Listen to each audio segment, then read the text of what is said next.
Terima kasih Anda masih bersama kami di Apa Kabar Indonesia Malam. Kita lanjutkan saya ke Mas Heri. Mas Heri, yang seperti kita ketahui ya bahwa dari para terperiksa ini mengatakan bahwa ini perintah kok dari Dinas Narkoba. Artinya terorganisir secara sadar melakukan tindakan seperti ini. Nah, ini bisa menjadi langkah tepat sekali dong ya kalau untuk dibawa dipidana. Karena sudah ada bukti-buktinya begitu. Ya, bukan hanya pidana saja Mbak, bahwa ini momentum tepat untuk reformasi total Polri ya. Kemudian berkaitan dengan hal tadi, ya kita bisa anggap ini kejahatan yang kita sebut sebagai well organized. Tadi kan sudah ada perintah harus dilakukan demikian, nanti uangnya untuk siapa. Bahkan kita harus memikirkan uang yang mereka ambil dari hasil kejahatan ini terhadap korban, apalagi ini sudah mencoreng nama negara kita di mata internasional ya, di mata rakyat Malaysia tentunya itu harus segera diproses dengan tindakan yang tegas ya. Jangan-jangan ini bukan juga perbuatan yang pertama kali dilakukan. Ini juga harus jadi penelusuran lebih jauh untuk bisa memperberat dengan menggunakan kualifikasi pasal 52 KUHP. Sehingga pemberatan ditambah sepertiga dari pidana yang nanti dia peroleh misalnya. Ini untuk membuktikan kesungguhan kita. Dan kalau kita katakan ini oknum, sama ini kan kita menggunakan kata oknum Mbak Safira, itu jangan-jangan karena kita merasa lemah, tak berdaya untuk menemukan orangnya atau memang kalah terhadap oknum tersebut. Sekarang oknumnya sudah ada, nah bagaimana proses ke depan? Sehingga etik ini saya rasa tidak akan cukup. Orang akan mendorong mungkin ke arah pasal pemerasan misalnya di KUHP 368. Kemudian juga kalaulah saya nggak tahu ya, apakah instansi Polri nanti akan melakukan hal ini, karena pasti permintaan masyarakat kan semua sidang etik dan juga proses pidana nanti bisa dilaksanakan secara transparan dan akuntabel. Bahkan mungkin saja ditarik tidak hanya dilakukan lewat mekanisme KUHP, tapi Undang-Undang Tindak Pidana Korupsi misalnya. Ada ketentuan pasal 11, pasal 12E yang berkaitan dengan suap dan pemerasan. Nah kalau itu masuk, mungkin orang akan beranggapan tidak ada cawe-cawe lagi nih antara instansi Polri dengan oknum yang notabene adalah berasal dari instansinya. Saya rasa rantai kejahatan semacam ini memang harus segera diputus. Karena saya yakin dan percaya banyak anggota Polri yang baik, tapi tertutupi, tercoreng dengan hal-hal yang semacam ini. Gitu ya. Ada anggota Polantas yang menjaga dengan baik, tiba-tiba kecelakaan, Mbak. Ya, meninggal dunia dalam menjalankan tanggung jawabnya yang mulia. Itu harusnya patut kita apresiasi. Orang-orang semacam ini sudah merusak citra Polri. Saya rasa Pak Kapolri harus tepat menerima pesan dari masyarakat bahwa tidak perlu lagi hal ini ditutup-tutupi dengan cara apapun, dengan jalan apapun. Dari catatan Mas Heri sendiri, ada tidak yang hanya berhenti di etik saja, padahal seharusnya memang sudah dibawa ke pidana? Karena tadi yang Mas Heri sempat katakan jangan sampai ada cawe-cawe nih gitu. Penelusuran tentang etik ini kan bicara tentang Perpol ya, Perpol yang bicara dalam konteks peraturan polisi, Polri, yaitu nomor 7 tahun 2022. Nah untuk kalau dia diberikan sanksi administratif PTDH misalnya, pemberhentian tidak dengan hormat, itu berarti administratifnya yang dilanggar itu sudah sangat berat Mbak.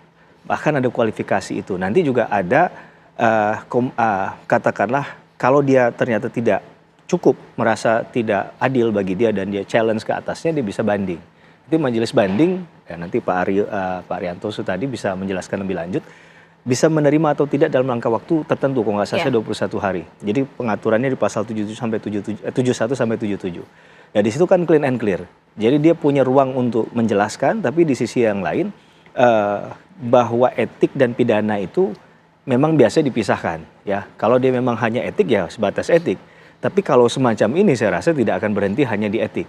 Kita jadi akan bicara case by case ya. Di kasus Sambo misalnya, itu etiknya berjalan, PTDH dan juga pidana. Nah ini kan proses yang kita pertegas ya. Sehingga kasus ini bisa berkaca pada apa yang dilakukan oleh Pak Sambo waktu itu. Gitu kan, Sambo dan kawan-kawan pada waktu itu. Nah kasus Sambo pun kemudian ada yang dapat promosi lagi kan, dapat jabatan baru dan lain sebagainya. Inilah kritik yang harus kita ingatkan bahwa menjaga konsistensi dan juga perbaikan di tubuh setiap institusi. Kemarin di kasus Harvey Muiz yang dapat banyak serangan itu kan tanda petik Mahkamah Agung dan Jaksaan. Nah kali ini Polri yang diuji kembali dengan tingkah pola dari beberapa oknum sekali lagi ya yang melakukan tindakan tidak terpuji. Dan saya rasa yang kali ini sangat offside ya, karena sudah sekali lagi mencoreng citra kita di masyarakat internasional, khususnya di negara tetangga kita tadi. Ya. Kalau dari Pak Arief, apa saja sebenarnya dari sidang etik yang sudah berlangsung, temuan-temuannya yang mungkin sedikit masif juga mengagetkan? Oke, terima kasih. Kami selaku Kompolnas, Mbak, itu tidak bosan-bosannya untuk bisa selalu mendorong. Dari sejak kejadian itu kan diawali 13, 14, 15, dan 16 kan. 18 begitu sudah mulai bergulir di media sosial, kami ada tim yang monitoring, kami sudah menanyakan. Nah, kemudian kami sampaikan langsung kepada Pak Kapolda, ke Irwasda, Pak Kapolri, kepada Irwasum. Nah, alhamdulillah sekarang ditindaklanjuti.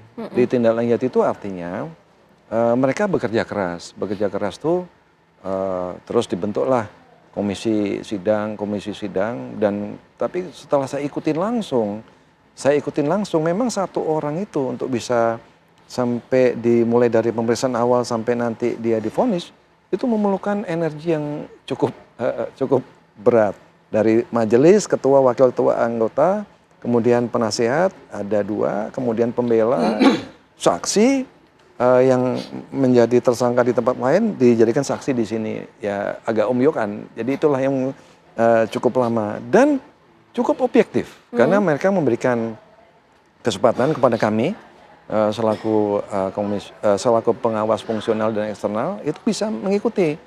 Otomatis kami bagi-bagi tugas. Jadi ada yang monitor di sidangnya Pak Direktur, ada monitor di sidangnya Pak Kanit di lantai 2 dan seterusnya sampai hari ini, sampai besok.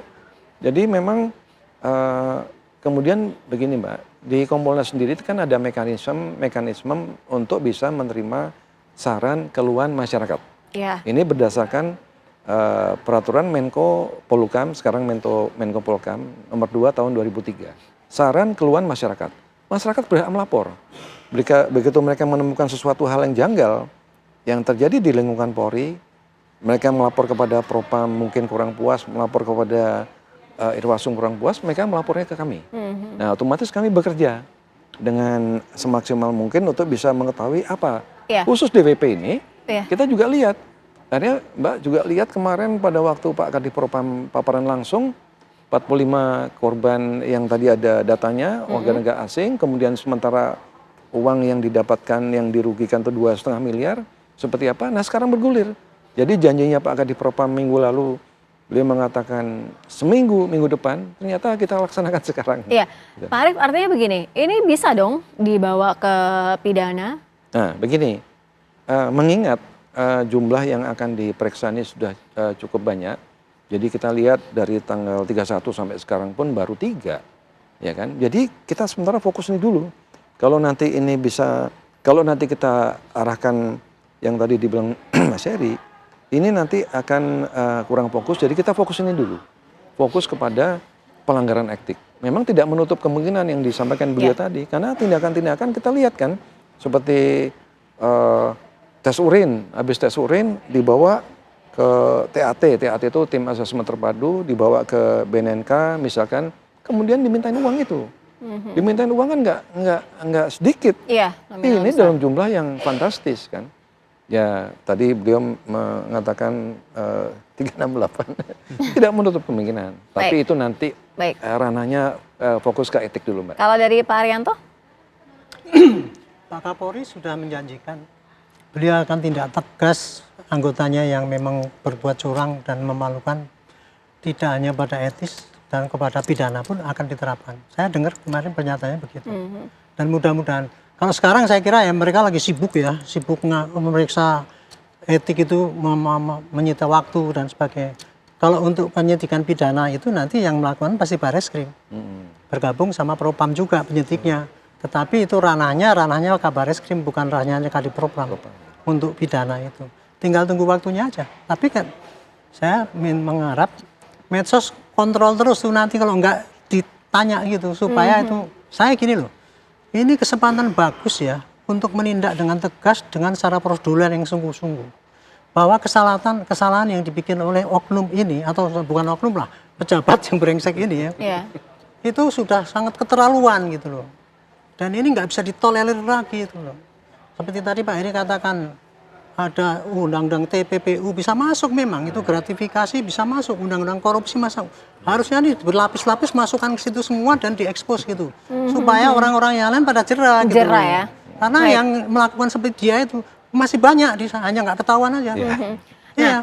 Itu menarik tuh untuk kita bahas. Mas Bambang juga kalau melihatnya begini kan, ini kan juga dari atasannya begitu ya, yang menyuruh perintah kepada anak buahnya. Artinya secara keseluruhan ini harus dituntaskan, diperiksa lagi yang mungkin dari atasan-atasannya lagi begitu ya, agar diberantas secara habis. Tapi nanti dijawabnya nanti, kami segera kembali usai jeda.